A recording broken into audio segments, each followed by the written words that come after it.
Imagine waking up one morning to a world where every human has lost the ability to speak. The familiar sounds of cities, laughter, and even a baby's cry, gone. We are plunged into a great stillness, a silence from within. How would we comfort a child, ask for help, or say, "I love you"? Our brains, wired for speech for millennia, would suddenly hit a dead end. In the first days, confusion and panic would reign. But soon, we'd notice the rustle of leaves, the rhythm of our heartbeat, the subtle expressions on faces. Forced to truly see each other, our eyes would become our ears, our hands our voices. The human drive to connect would not be silenced, it would seek new channels. Is our humanity tied to our voices, or is it something deeper? Life adapts. The loss of speech would not be our end, but the start of a new chapter. We would find new ways to connect, to share, to be human. The silence would challenge us to redefine communication. Our story would continue, written not in sound, but in the universal language of shared existence. This is not just a loss, it's an invitation to rediscover what it means to be human. In the quiet, we might find a new kind of understanding. The world would change, but our need for connection would remain, and in that, we would find hope.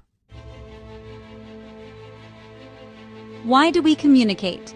Because connection is woven into the fabric of the universe. Stars send messages through light. Cells coordinate through chemical signals. Communication is how separate parts become a greater whole.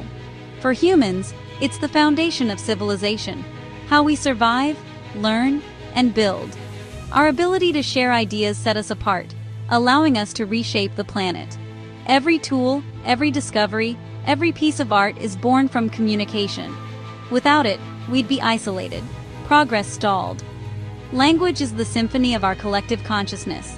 To lose our voices would silence the orchestra, but not the need for music. We'd have to invent new instruments, new ways to connect. Our stories, jokes, and emotions build bridges between us.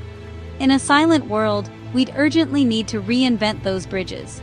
Even in stillness, our need for connection would drive us to create a new symphony.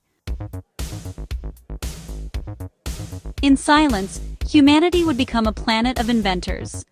We already use gestures. A smile, a shrug, a pointed finger.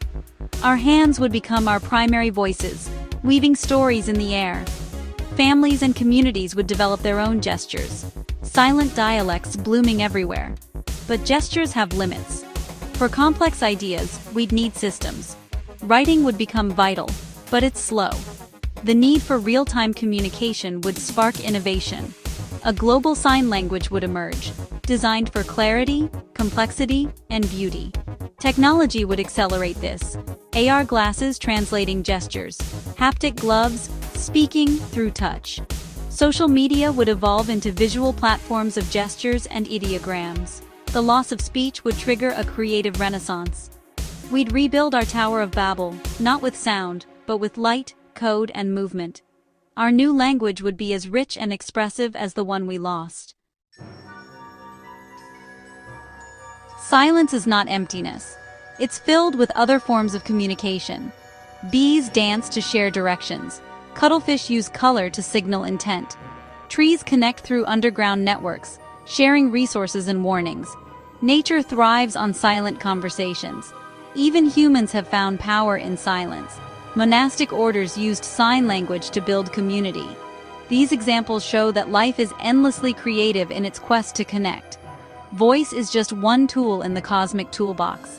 A silent world would push us to become more observant, more creative, more attuned to subtle signals. We'd discover that language is everywhere, if we learn to listen differently. What kind of society would we become in a silent world?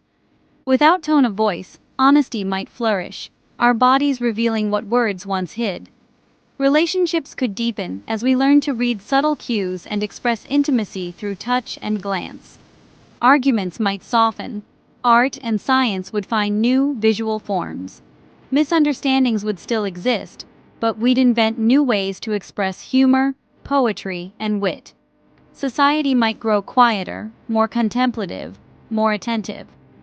The great stillness would be a catalyst, not a curse.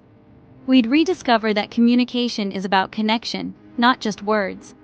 By losing our oldest tool, we'd invent something new. Perhaps more universal, intentional, and beautiful. In learning to listen with our eyes and speak with our hands, we might finally see each other, truly and completely.